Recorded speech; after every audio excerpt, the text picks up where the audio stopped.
Hello and welcome to the Leaders in Supply Chain and Logistics podcast. I am your host, Radu Palamariu, Group CEO of Elkut Global. Our mission is to connect the supply chain ecosystem by bringing forward some of the most interesting leaders in the industry. Hello, everybody, and welcome to a new episode of the Leaders in Supply Chain podcast. I am your host, Radu Palamariu, Group CEO of Elkut Global, and very delighted to have with us today Susanne Waidzunas, who is the Global Supply Manager at IKEA Group. IKEA Group is the company that owns the IKEA concept, product range, and global supply chain, working with franchisees like Inca Group, who operate the retail stores we all know and buy from. Since September 2022, Susanne has been leading purchasing, transport, wholesale, IKEA's own manufacturing, as well as the supply support functions across the overall supply chain of IKEA, which, trust me, is one of the most complex in the world. She's part of the IKEA Group management team, shaping global strategy alongside the CEO, and has had a long career with IKEA of more than 25 years in various roles across supply chain, logistics, and distribution. Susanne, a pleasure to have you, and thanks for joining us. Thank you so much. It's a privilege to be here, and thank you for the nice welcome. So maybe let's start with yourself and the long career you've had. Typically, there's a couple of moments where you look back and those moments made the most difference, the inflection points of your career, which helped you most to be where you are today. What are those for you? Yes, now looking back at it, I have, as you said as well, a little bit more than 20 years in IKEA supply chain. And I started as a purchaser on the ground in Älmhult, the heart of IKEA in Sweden. And working really with having the IKEA catalog. At that point, we had the catalog and the IKEA testament, which is kind of the testament from our founder, with me when we started up new suppliers out in the Baltics. I worked a lot with the Baltics, and I think that was one of the inflection times. I didn't know so much when I joined IKEA what I would expect, but I very quickly fell in love with the culture, the people, our partners, the suppliers, but also the way that we are doing business in IKEA.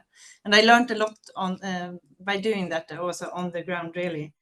And then I have had a fantastic journey, not planned at all and without any bigger kind of ambitions, but I made sure that I always had fun, could make a difference, and by that also taking on more and more responsibility.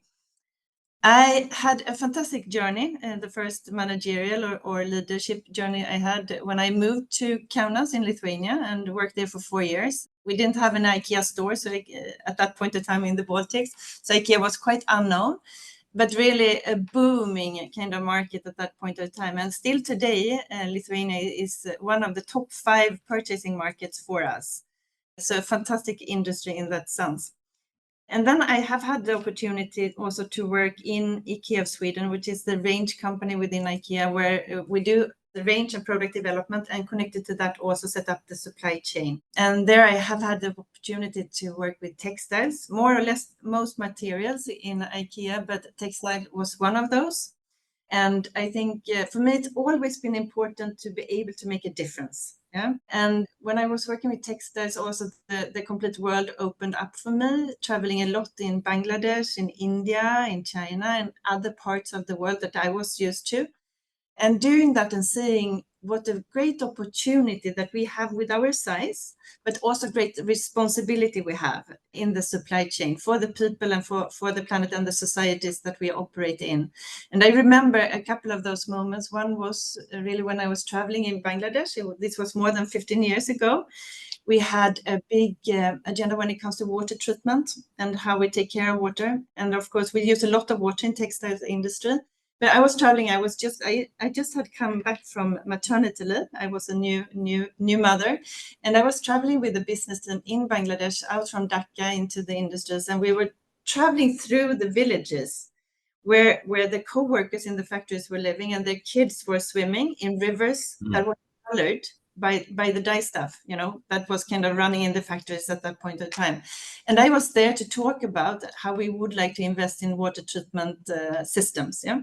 And that really made a big impact for me, both when it comes to how big important it is with our volumes and the responsibility we need to take, but also how we can really impact the society that we are working in.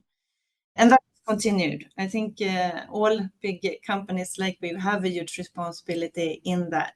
I have also had the opportunity to move around. I've been living now in Switzerland for 10 years and working also with the goods flow organization and function that we have. I started that journey just in the beginning of COVID and learned a lot about transport and logistics services and all of that. And that has also been a fantastic journey for me to get to know that part of the supply chain. And as you said, today I'm then looking after, together with all the fantastic leaders we have in IKEA supply chain, the completeness. Mm-hmm. Thank you. And at the model level, from the way that you've structured your supply chain and you as the de facto chief supply chain officer, it's an end-to-end model, right? Where you basically have under your scope from raw materials all the way to, well, maybe the last mile you don't have, but pretty much all the way to the factories that IKEA have, and logistics, global logistics and distribution and so on. I wanted to ask you specifically, how did you derive this integrated type of supply chain model? What were some of the trials and maybe different other models that you had in IKEA up to this one? And how is it helping you really achieve the best global efficiencies and productivities, given that you're structured this way? IKEA has been operating for more than 80 years now, and we have always taken the pride in being a production-oriented retailer. The founder, Ingvar Kamprad, was very focused on that as well, and the relationship that we have with our suppliers is very important for us. The average year of relationship with our partners, with our suppliers, is more than 12 years, and we really work together. For us, the integration has always been important when it comes to making sure that we can design. We own our products and the design and quality of our products. We design for the best utilization of raw material, design for the best production technique. So we design for manufacturing. We have the opportunity also to design for efficient logistics and warehousing transport. Work a lot with the packaging part of that, not transporting air. And then also, of course, when it comes to having efficient replenishment and fulfillment setups.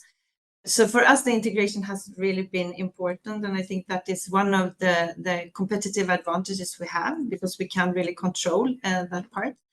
Then we have not always been organized in that way. And we have had different functions, and we have had different ways of leading that supply chain in IKEA. But we have seen, and I believe really that all the opportunities that we have ahead of us as well, when it comes to making our supply chain even better and future-proof, lies end to end. Yeah? So we see more and more, also in this complex and volatile world that we are operating in, the importance of really staying strong together end to end. If that is about sales and supply planning or planning production, or it's really about having the holistic view in the supply chain. So it's been a journey, and I still believe we have a lot of opportunities ahead. But that is important for us to really have an end-to-end view in everything we do, from strategic, tactical to operational work. And we were talking a little bit about resilience before we started the recording. I wanted to ask you, in terms of the way that you structure your supply chain for the best resilience, and in the context of now we have tariffs, we have geopolitics. You've invested quite a lot in India specifically for diversification. Talk to us a little bit about how do you navigate all these current realities driven by geopolitics and tariffs and still stay resilient? No, and the resilience and the responsiveness agenda has been a big focus for us the last 5-6 years now. But we have always had a differentiation strategy when it comes to our supply footprint. So for us, it has always been important to make sure that we reduce unhealthy dependencies, if that is from a market or geographical perspective. Could also be connected to different certification systems, to different trade lanes, or also ports, for instance, where we have a lot of disruptions or volatilities.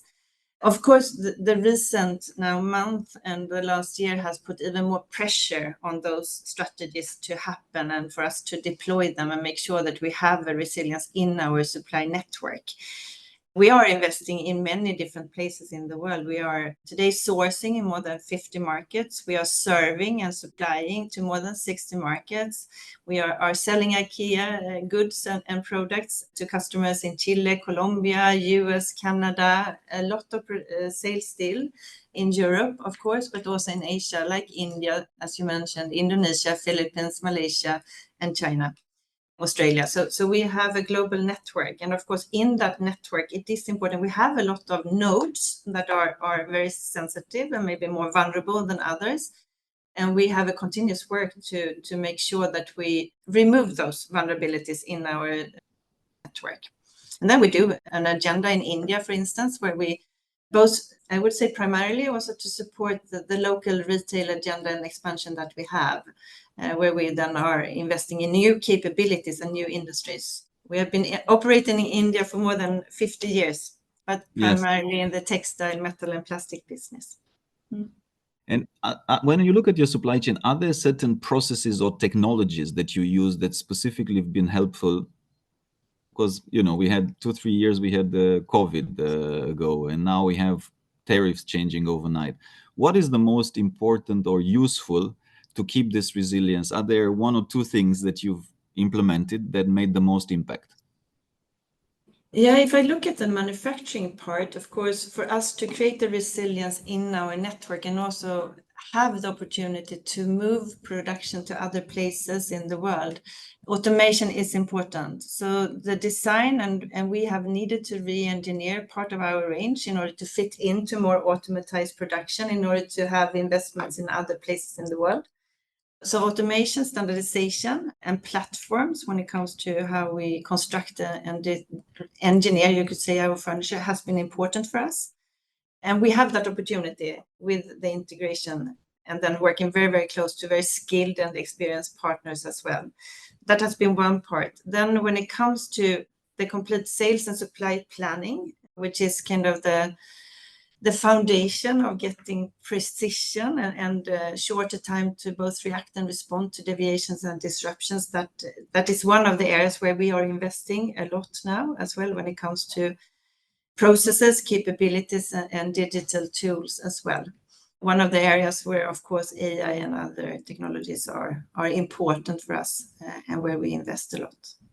And interesting you mentioned the planning part, because I think during COVID, a lot of companies saw the importance of SNOP, IBP, fixing their processes because the demand and supply was out of balance. Not a lot of them have managed to do it successfully, because it's a process of aligning stakeholders. It's a process of fixing your internal. It's a change management process that is not always easy to navigate. The technology is hardly the problem. The internal stakeholders and change management and processes tend to be.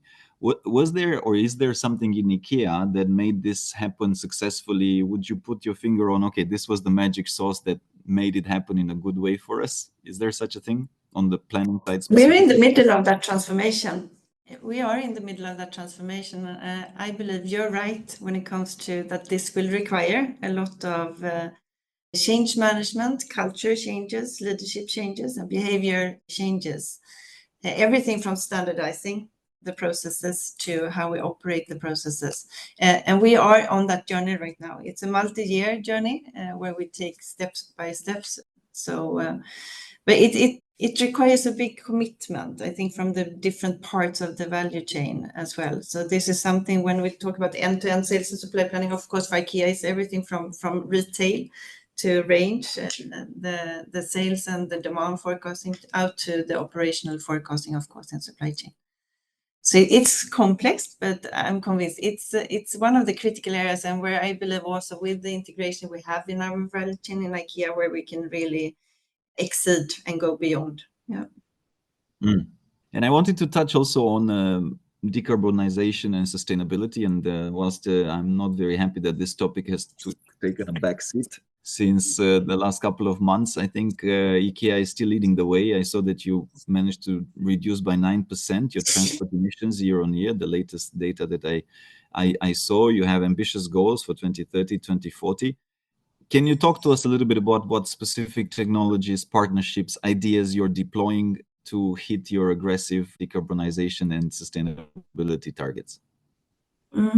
Yes, so the climate agenda is very, very important, and it's integrated into our business development in everything we do. One of the areas where we have a big transformation right now is when it comes to the material development. So material, if we look at the complete carbon footprint of IKEA as a totality, more than 50% comes from material, the utilization of material in our products. And then we have another 4 or 5% on transport and so on. So of course, supply chain is very important on that agenda, and the movements that we are doing when it comes to material or when it comes to transitioning into renewable energy or electricity is very important and crucial, and it's behind the figures as you just shared. We have a big focus right now on the material side, as I said, when it comes to making sure that we find more sustainable and low emission than materials. Of course, also here we need to go on our bigger key families. So it's a lot on the wooden agenda, chipboard, and also the textile part, comfort and metal, where we are working a lot when it comes to also making sure that we secure feedstock of the raw material that we need for the future. And also that we have a need not only to work on the material transformation, but also need to really make sure that we will decouple our growth from the utilization of materials. So it's also about how we construct and really utilize the material in the best way moving forward. That's super interesting. And then it's circularity. I think is even moving it even further. I don't know if you at IKEA also are doing. I think you started to do secondhand projects or secondhand furniture. There's some things around the circularity area and projects that you've started to pilot. Maybe tell us a little bit about that, because I think that's super useful as well. Yeah, so that is more on the franchisee side, on the retailing, fronting the customer side. We're working with the peer-to-peer platforms right now and exploring, I would say, also exploring a lot of different alternatives.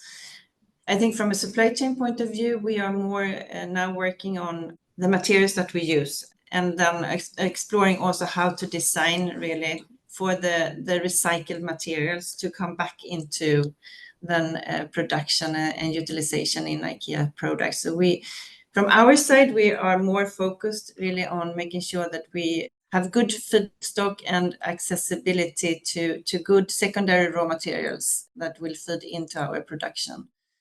And then, as I said, we are operating in so many different parts of the world, so it looks very different preconditions in China compared to India or Europe. It's a very exciting agenda, a lot of work and big respect for that, but it's very, very important for the future. Now, moving on the topic of leadership, you mentioned you have kids, Susanne. I have kids. There's a lot of talk about AI these days, and how we all need to upskill, learn, and develop. So first, the big picture question: what are you telling your kids to study for? What kind of skills do you think will still be relevant in 5, 10, 15 years down the line, and how do we need to adapt? My guidance is that I think they should do what they really, thrive in, yeah, and what they have a passion for. I think personally, I think that the time is over where we studied, 4 years or 5 years in a university, and then we deployed that knowledge for the next 40 years. I think today we are learning much more to learn and to be curious, and we constantly need to upskill ourselves. The development in the world is moving very, very fast. I need to upskill myself every day. We're in the middle of a big business and digital transformation. I'm not a digital native myself. I need to sit with, listen to podcasts, read a lot, meet with our data scientists and AI hub leaders and so on in order to upskill myself. And I think that is the same with my children, yeah, both my daughter and my son. I truly believe in having passion and having fun. That is kind of what will inspire you to be at the best. And I think that is important. So the motivation part and finding that drive, I think is very important. And then when it comes to the technology, that will be part of that. They have it with them already today from school. And specifically in your team, what would you say that are the skills hardest to find in supply chain operations to take IKEA to the next level? What is the most difficult to find the best people in? When it comes to skill, I think if I look at my team now, I'm very happy with my supply chain leadership team. I think we're complementing each other in very good ways. I think the combination of having the experience, but not letting the experience kind of hinder you, for the future development is important. I believe also when it comes to business and digital, to have this combination. I'm myself more generalist. I'm not an expert in any field, but I'm very aware of where I don't have the knowledge and where I'm not at the best. And then I make sure that I have people around me that have what I don't have. And I think that is one of the skills that we as leaders need to have. The self-awareness, I think, is crucial. And making sure to really connect the best team members for the best combination in that. So I believe the way we are leading now, and we have 80 years of kind of leading very strongly in siloed functions, also in IKEA, where we now today, everything as we talked about before, everything is really all opportunities sitting end to end, cross functions, cross organization. That ability as a leader to really focus on collaboration and collaborative and co-creation in our leadership and lead together. We're going from a vertical leadership to a much more horizontal leadership today. And that requires other skills than yesterday. So I think those are some of the leadership qualities that I believe is really important for the future. Yes, I think it's massively important because it becomes from know it all to learn it all. It has become already. It's a situation where the best leaders are not because they're the best technical experts, and it's never been really, but because they managed to bring the best teams together and working together in the best way, and that and becomes... inspire, yes, and inspire and motivate. So I also believe that empathy and compassion is important. That we really also listen to each other and care for each other. I think that is very important. Yes. One advice, two advice for the younger generation. So what helped you the most in your career? What would you tell somebody starting now in supply chain to maybe one day make it to the chief supply chain officer type of a role that you have? What helped you the most? I think curiosity is important. And when I look back at my years and my journey, it has not been about the education programs or events or summits that I went to. It's really been about making sure that I have assignments and I work on initiatives that is outside my core assignment. I always raise my hand when it comes to interesting projects or initiatives that made me expose myself to other parts of the business, not only my core. And that has helped me not only from kind of increasing and expanding my network within IKEA, but also to expand my knowledge about the complete value chain. And I think that is important. So my advice for every younger and the future leaders is really to engage yourself as much as possible, to have fun, to make sure that you really thrive, in the assignments that you have. And then what also helped me a lot is, of course, different mentors and people around me that has helped me on the way as well. I am a very reflective person. I need to think together with others when I stand in front of challenges and dilemmas. And it's not always that I do that with my manager, but the people around me. So to really choose as well the right mentors and people around you that can help you on the way, support, challenge, and also many times maybe hold your back. Yeah. Yes, that's incredibly important because nobody is an island. So if you don't have somebody to back you up in important moments, I think nobody can make it alone. Super. Well, Susanne, it's been a pleasure. On that note, I wanted to thank you for your time and for sharing with us today from your experience and case studies. Wishing you lots of great work and continued success at IKEA. And thanks a lot for joining us. Thank you so much, Radu. Once again, this is Radu Palamariu. Thank you so much for listening to this Leaders in Supply Chain podcast episode. If you're listening it on iTunes, Spotify, or any other channel, we'd love if you leave us a review. And of course, share this with anyone you think might enjoy it. Thanks again for tuning in, and I'll catch you next time.